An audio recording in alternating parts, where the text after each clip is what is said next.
commission départementale de rentrée a pris un certain nombre de décisions qui illustrent bien la politique du département en matière de sport, à savoir le sport pour tous et pour toutes, avec une attention particulière pour les publics qui sont empêchés de faire du sport. On pense bien sûr aux publics en situation de handicap, les publics aussi des quartiers populaires, voilà, qui ont souvent une moindre pratique sportive, et aussi les femmes. La politique sportive du conseil départemental a deux volets. Un volet sport, voilà, de subvention en fait pour le mouvement sportif, et aussi un volet de subvention pour les communes ou les intercommunalités qui ont des projets d'équipement sportif, de rénovation d'équipements sportifs. Nous y consacrons 4,2 millions d'euros par an.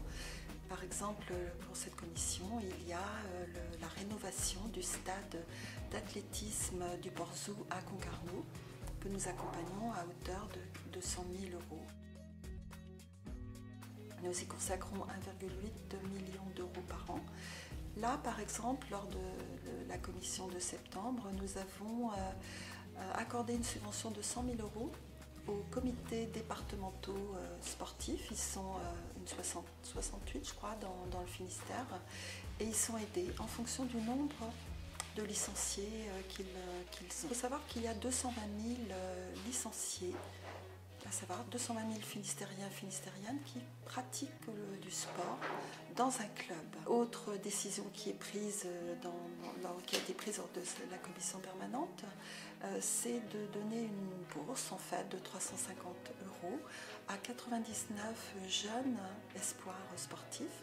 Espoirs sportifs repérés par le département, mais aussi par le STOS, qui est notre partenaire incontournable. C'est la manière pour le département de les encourager.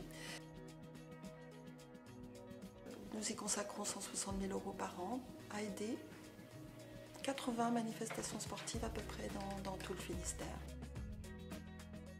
L'objectif de SANAS, c'est simple, c'est d'amener au sport de pleine nature les personnes en situation de handicap. Pour cela, nous travaillons avec le comité handisport et également le comité départemental de sport adapté.